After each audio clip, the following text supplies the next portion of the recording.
Shabbat Shalom Mevorach, j'espère que vous allez bien et que vous avez passé une bonne semaine. Paracha de cette semaine, paracha de Vayishlach. Dans la paracha de cette semaine, la Torah elle va évoquer plusieurs sujets. La rencontre entre Yaakov et son frère, la guerre qu'il y a eu entre Yaakov et le Malach, le viol de Dina. Et la dernière histoire que la Torah elle raconte, malheureusement qui n'est pas assez connue, c'est la mort de Rachel Imenu. La Torah elle nous dit que Rachel Imenu, lorsqu'elle a accouché son deuxième enfant, il y a eu des complications durant l'accouchement. Et quelques secondes avant de mourir, Rachel, elle demande de porter le petit qu'elle vient de mettre au monde. Et Rachel, elle le nomme. Rachel, elle appelle son fils Ben Oni, le fils du deuil. Avouez que ce n'est pas un prénom facile à porter.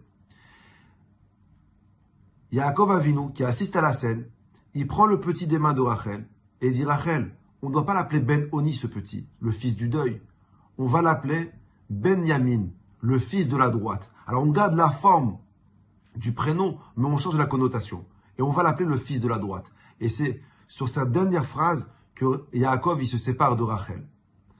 Bon, vous remarquerez que jamais Yaakov, sur les 12 enfants qu'il a eus, il s'est mêlé dans les prénoms, dans le choix des prénoms que les Imaot ont donné à leurs enfants. C'est toujours la mère qui choisit les prénoms, et ça je vous donne le dos, les épaules larges, les femmes, c'est vous qui pouvez choisir le prénom que vous donnez à votre enfant, plus que on a moins l'opportunité de parler. Donc de tous les prénoms, Yaakov il s'est jamais mêlé. Mais cette fois-ci, Yaakov il se mêle. Et il appelle comment son fils? Benyamin, le fils de la droite. Il y a Rav Sitruk, Zichrono Livracha, qui pose une question magnifique. Rav Sitruk, il dit, la seule fois où Yaakov il se mêle d'un prénom, il appelle le prénom Benyamin, le fils de la droite. Il dit, c'est un prénom quand même assez compliqué. On dirait le prénom d'un parti politique. Pourquoi il appelle le fils de la droite? Donne un prénom à ton fils un peu plus fort, un peu plus truc. Ça veut dire quoi? Tu fais référence à quoi quand il appelle son fils le fils de la droite? Et Rav Sitruk, il rapporte un Zohar qui est très beau.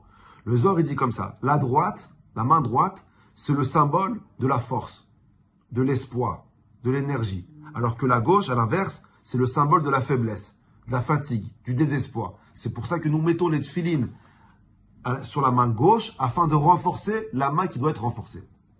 Et Rav Sitruk, il dit très belle réponse. Le Rav, il dit, en appelant son fils Benyamin, le fils de la droite, Yaakov, il a voulu faire passer un message, un enseignement fantastique à son fils, mais aussi magnifique pour nous. Yaakov, il a voulu dire à Benyamin, je sais mon fils, que tu es né orphelin. Je sais que tu as toutes les excuses au monde pour en vouloir à la vie. Tu as toutes les excuses au monde pour rater ta vie. Tu peux même te sentir responsable de la mort de ta mère, parce qu'elle est morte en te mettant au monde. Tu as toutes les raisons pour faire carrière de victime. Et c'est malheureusement quelque chose qui est très fréquent dans notre génération. Il y a des carrières de victimes. Des gens qui se plaignent constamment et qui vont expliquer le fait qu'ils ont raté leur vie par rapport à toutes les excuses et par rapport à tous les trucs qu'ils ont eu dans leur vie. Yaakov dit, je sais comme quoi tu as toutes les raisons au monde pour faire une carrière et te plaindre et dire, tu sais, j'ai raté ma vie parce que ma mère, elle est décédée quand elle m'a mis au monde. J'ai raté ma vie parce que j'ai pas eu l'amour d'une mère et j'ai raté des excuses. C'est très facile d'en sortir. Mais Yaakov, il a voulu dire à son fils, mon fils, sache, mets tes excuses de côté. Tu es le fils de la droite. Tu es le fils de l'espoir. Tu es le fils de la force. Regarde tout ce que ta mère, elle a prié pour t'avoir.